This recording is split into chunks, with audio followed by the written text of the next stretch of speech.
Post-match chat with Chaps for that Millwall podcast where it finished at the Den. Millwall 0, Southampton 1.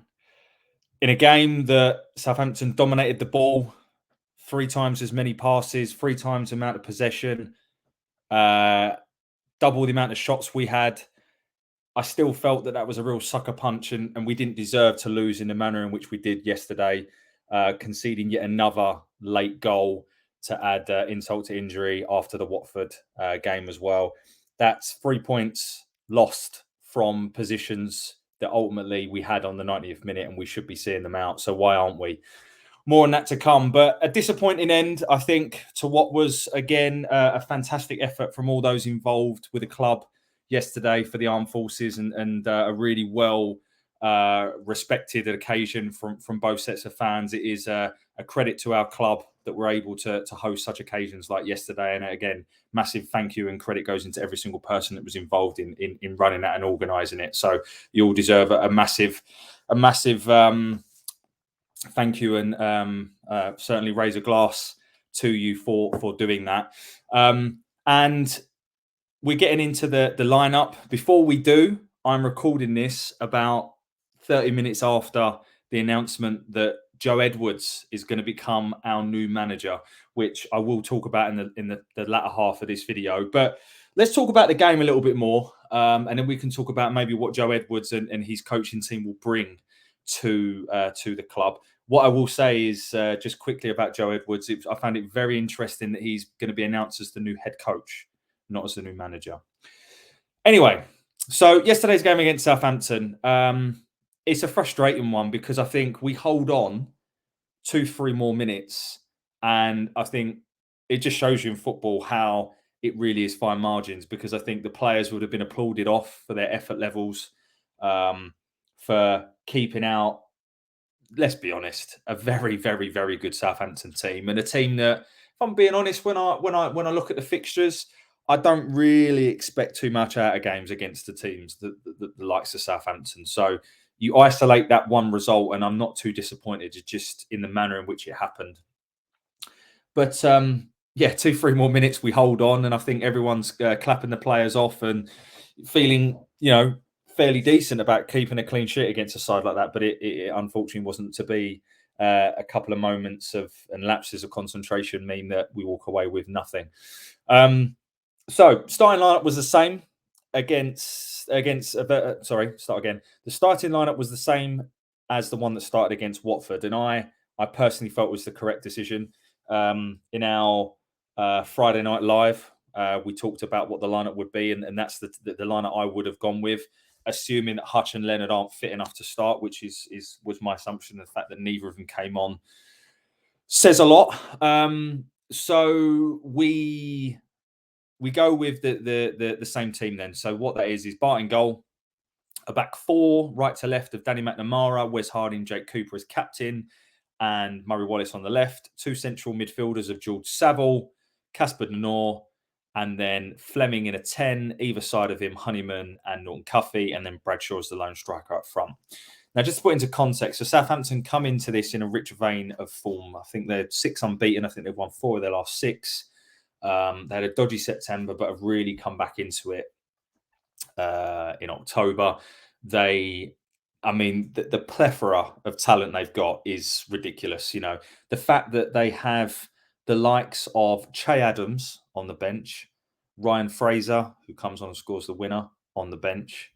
They have the likes of Ross Stewart, who is actually coming back to fitness and wasn't even involved. Samuel Edozie on the bench. The Ryan Manning on the bench. The talent this Southampton team have got is crazy. And I actually think squad depth, they have the best squad in the league. I don't think they have the best 11. I think that's Leicester and Leeds probably battling it out for that. But squad depth, they got the best squad in the league, in my opinion. And, when he can be bothered, Sulemana is just, let's be honest, if we're being unbiased, a joy to watch at times. But not when you're on the receiving end of it. So this is what we're up against, right? And this is why going into yesterday's game, I predicted a 1-2 reverse. So I expected us to lose by the odd goal. and give a good account of ourselves, but ultimately come up short. And I think, all right, it was 1-0, but that's ultimately what happened. And so after all of the fantastic remembrance, armed forces, tributes at the start of the game, we do start the game. And I think that I felt the first sort of 5-10 minutes, we had a lot of intensity to our play, but a lot of misplaced passes. And then I think Southampton took control, and they ended the game on 75% possession, right? So they had control of the majority of the game. What I would say is in the first half, we probably had the best chance. And that came from a corner, which I felt for us, set pieces would be vital. And I think our best two opportunities actually came from set pieces. The first one in the first half, it's a deep corner, I think, from George Saville. It's knocked back across goal by Cooper, met by Wes Harding, and he hits the bar. It is the top of the bar, admittedly, but it's definitely our best chance. And I think the best chance of the first half. They have lots of possession. They have lots of nearly moments. But in terms of clear-cut chances throughout the game, not just the first half, I don't think Southampton created many. And this is why we were having a bit of a debate in our group chat yesterday. And I do feel that it was harsh on us yesterday because, there's no question. And I agree with Russell Martin that they dominated the ball. They dominated possession. They did wear us down. But in terms of clear-cut opportunities, they didn't create many yesterday. And if you're a Southampton fan listening to this, I think even you would have to admit that. But what started to become a pattern in the first half, and ultimately was probably how what Russell Martin was referring to is we basically defended for the whole 90 minutes, and then we had no outlet. And our outlet was basically to win the ball back in our half and then to try and feed it to Bradshaw. And Bradshaw's a tireless worker. We know that. And I felt for him again yesterday because we just had no outlet. Every time we pumped the ball up to him, we would then turn the ball over and then they would come back to us. And you're looking for someone to put the foot on the ball, to try and calm the game down, get a bit of composure.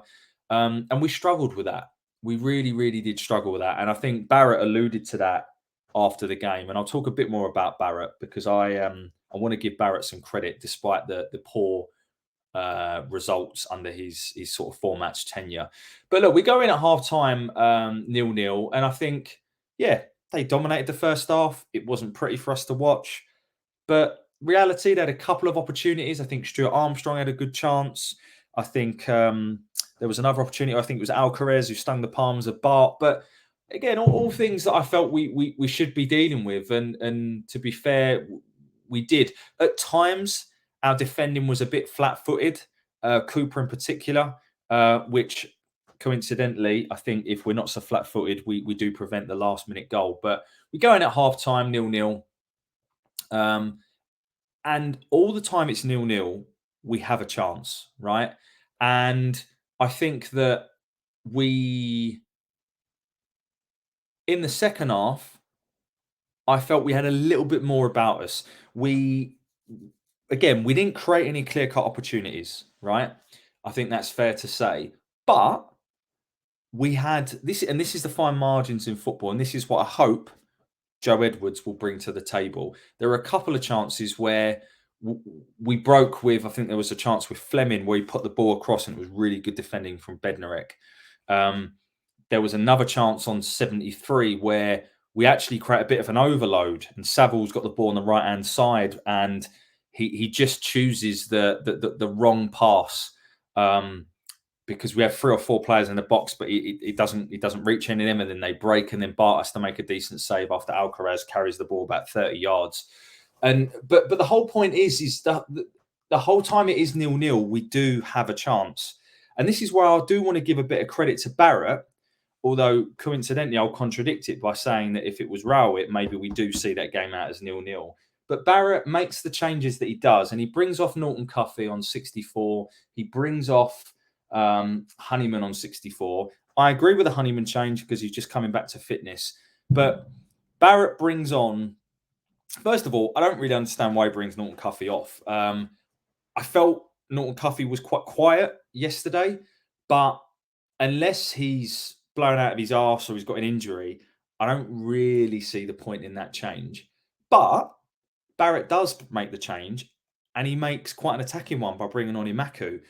And this is the difference. And this is why I have to give credit to Barrett on one hand, because I feel what Rowett would have done at that stage of the game is he would have gone to a back five to try and, snuff out the likes of Walker Peters that had a lot of joy in that game. Or he would bring on Alan Campbell or Billy Mitchell and basically shut up shop and try and see the game out at 0-0. And maybe that would have been the right thing to do because we'd have a point more. We'll never know. But Barrett doesn't do that. He does try and, he said it in his post-match to try and maintain the press. He also alluded to something that Russell Martin alluded to, and we've noticed, which is fitness levels being a problem yet again. He talked about trying to maintain it. He talked about trying to maintain the press by changing the two wide players. He talked about certain players that he wants more from. And he talked about switching off at the death. Now, to me, that again, I could be reading into it, but to me, he is basically saying we're not fit enough. We lose concentration, and a couple of players are not working hard enough. And I think, and again, just my opinion, I think one of those players is Ian Fleming. To me, there's no coincidence that there was an article that came around that basically said we are seeing Fleming work harder than he ever has before. I think it was on News at Den. And make no mistake, Ian Fleming is a Rolls Royce of a footballer. He has strength in abundance, technical ability in abundance. He is a quality player, and probably in terms of technical ability, probably the best player we've had at the club in a long time. There's no denying that. But to play at Millwall and to play in the team and the systems that he's playing in, he has to offer more off the ball. And I agree that he has started to do that a little bit more, but I still need more from him. And I personally think that Barrett was referring to him because he's the only player that started the game that I could look at and feel as though that they did not leave everything on the pitch. There is no more to give from the likes of I'm gonna put him on a pedestal again, but George Saville. There is no more that these players for me can give, and we were just beaten by a better team. I felt the players gave absolutely everything yesterday, and they were beaten by a better team. Did Southampton deserve it? Possibly. On the fact that they had more of the ball and all this kind of thing. But in terms of clear-cut chances, according to the stats, they didn't create one clear-cut chance. They had loads of moments, but they didn't create one clear-cut chance, whereas we actually did, which was the Wes Harding piece. Now, in terms of XG, again, we have to take this at face value. They only had an XG of 1. So it's not like they absolutely battered us. Whereas, the stats would lead you to believe that they did. So the point is, if anyone deserved to win that game, of course, it's Southampton. There is a clear golfing class between the two sides. That's not, it's not in question. But I think if it did remain at 0-0, I think we would all be sitting here thinking very, very differently. So just taking a step back, I think it's important to know that. What I would say is that, and again, Barrett alluded to this, Russell Martin alluded to this, is that there are too many times this season where, whether it is a tired mind, a tired legs, or a combination of both, that we are ultimately we're giving points away. That's now 7 points that we've given away from positions in the second half this season already, which that is a difference between us being 18th and us being around the top 6. So that's huge, right? And obviously 3 of those are in the last week. And then obviously another, I remember Bristol City taking all 3 points in the last minute. So this keeps happening. And is that down to us just not being fit enough? I don't think we are. I think we're getting there, but we're still not there. We really aren't. And that's a problem.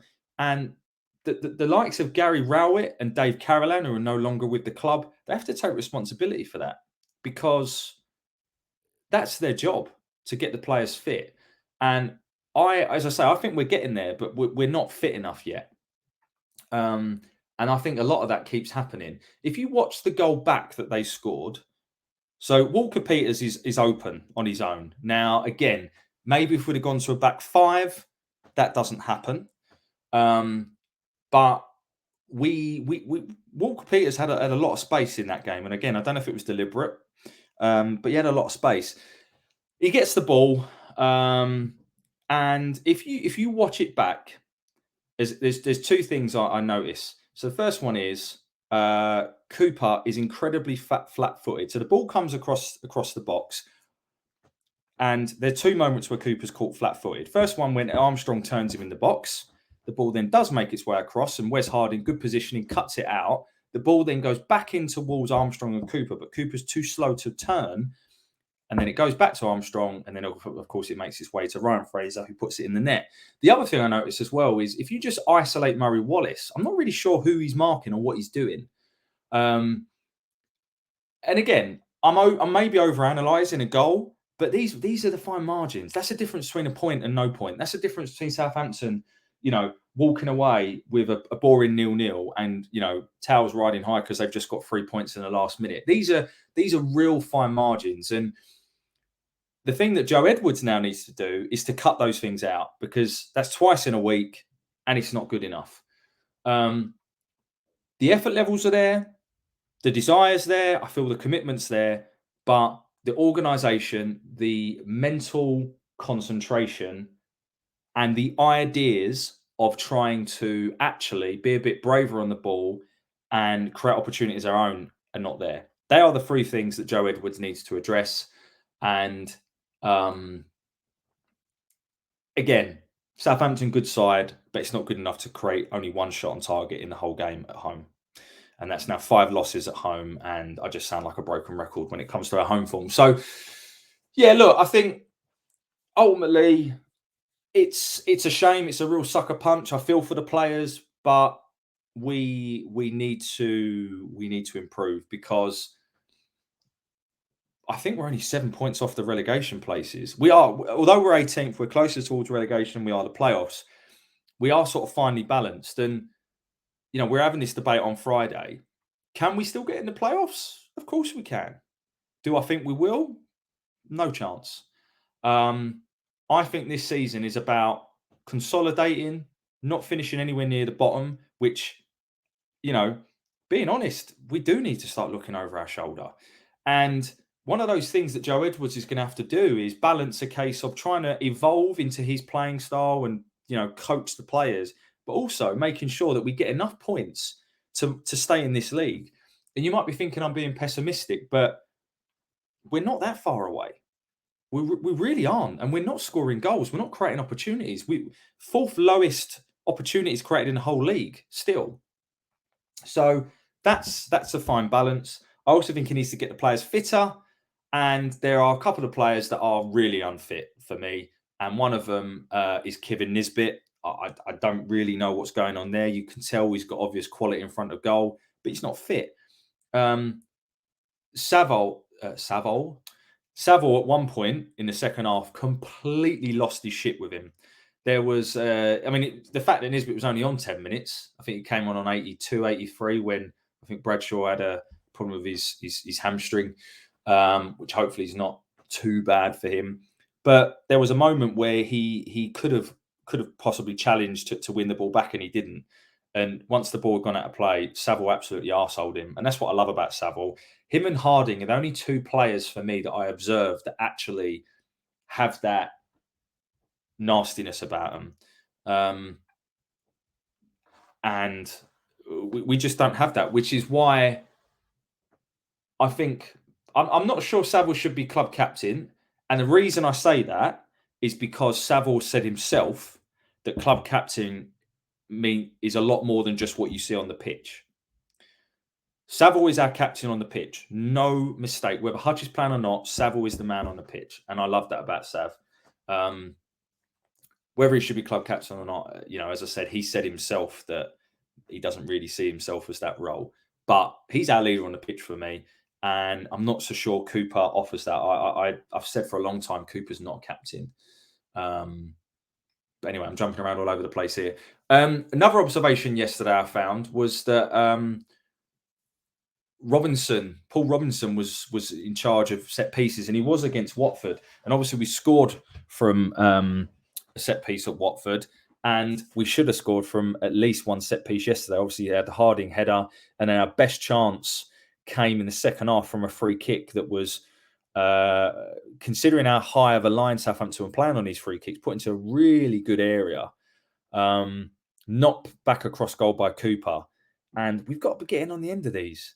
You know, if you watch it back again, Bradshaw waits to see if Cooper wins the header, then he tries to get to the ball. If he takes that gamble, he's got an opportunity. And again, these are the fine margins in football. But ultimately, we walk away with another loss at home. As I said, 5 now we've lost at home, and it is frustrating. A sellout crowd yesterday, although it's weird, there was loads of empty seats. And I don't think the atmosphere marked the occasion. Is that because we just kind of know what's coming at home? But I do want to give Barrett praise. He doesn't go with the same boring tactics that in terms of setup that Rowett did. Yes, at home to Southampton, we are going to be defending a lot. I don't think that changes. But he did try and go for it. Maybe that was our downfall or not. I don't know. When I say go for it, I don't mean in terms of we created loads of chances, because we didn't. What I'm trying to say is that he could have shut up shop. He didn't. And maybe that was the downfall yesterday. Maybe that was a game where he should have done. Don't know.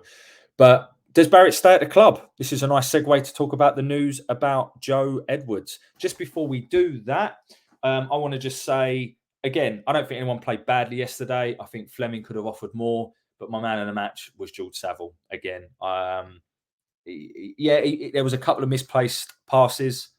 Absolutely there was. But for his all-round game, his effort levels, the kind of clever free kicks and positions he gets himself out of, for being that leader on the pitch, I think he was my man of the match. I want to give credit to Bart, made some good saves, but they're saves that I would expect him to make, if I'm being honest. I thought Harding was good. I thought Danny Mack overall was fairly good. Cooper, he just seems, I don't know. He did some really good things yesterday. You know, there was a lot of interceptions and balls into the box he cleared up, but there are times where he just seems a little bit off it, for me. But yeah, I'm not going to go through the whole team. My man of the match was George Saville. Now, Joe Edwards. So I think a lot, you know, I'm not going to sit here and say I even knew who he was a week ago. And I think a lot of Millwall fans fall into that boat.